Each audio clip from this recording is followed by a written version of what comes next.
জার্নিতেই আমরা অসুস্থ হয়ে পড়েছি। আজকের ভিডিওটা সম্পূর্ণ দেখতে হবে, নইলে অনেক কিছু মিস হয়ে যাবে। প্রায় 6টা গাড়ি চেঞ্জ করে আমরা লোকেশনে পৌঁছিয়েছি।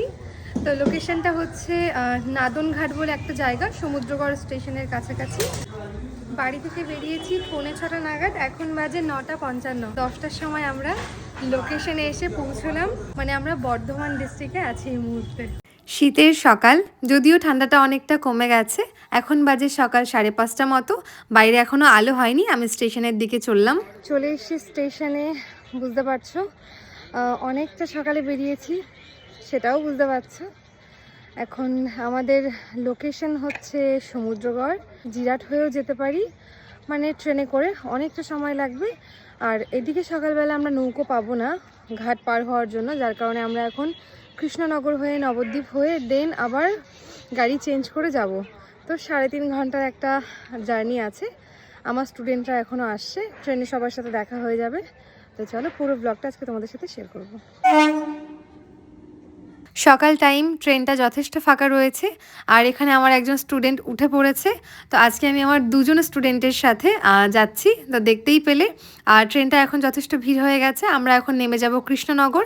তো কৃষ্ণনগর থেকে আমরা এখন যাব বাস স্ট্যান্ড। ওখান থেকে আমরা নবদ্বীপের বাস ধরেছি। এখানে আমার স্টুডেন্ট অসুস্থ হয়ে গেছে, কন্টিনিউ ওর ভমিটিং হচ্ছিল।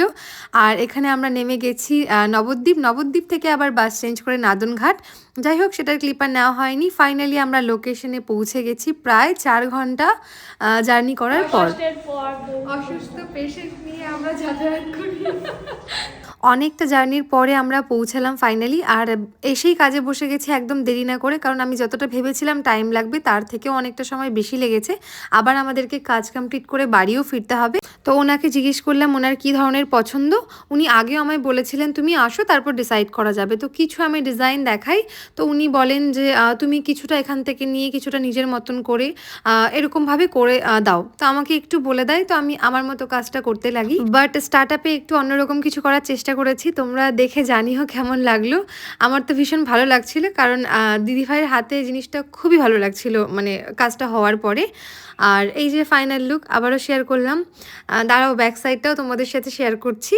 উনি কিন্তু এই কাজটা পেয়ে ভীষণ হ্যাপি। ইভেন ওনার যারা ফ্যামিলি মেম্বাররা ছিলেন তারাও ভীষণ প্রশংসা করছিলেন। তো যাই হোক, এটা হচ্ছে ব্যাক সাইড। আর হ্যাঁ, দুঃখের বিষয় আমি ওনার রিভিউটা শেয়ার করতে পারছি না। উনি লাস্ট মোমেন্টে বলেন আমি তো রেডি নই, রেডি হয়ে আসি। বাট ওনার রেডি হওয়ার অপেক্ষাটা আমি আর করতে পারলাম না, আমাকে ফিরতে হতো। আর বেরিয়েই দেখি বিশ্ব বাংলা গেটের একটা থিম। বিয়ে বাড়িতে আমি প্রথমবার দেখলাম এরকম নতুনত্ব কিছু। আমার ভীষণ ভালো লেগেছে। তোমাদের কেমন লাগলো জানিও।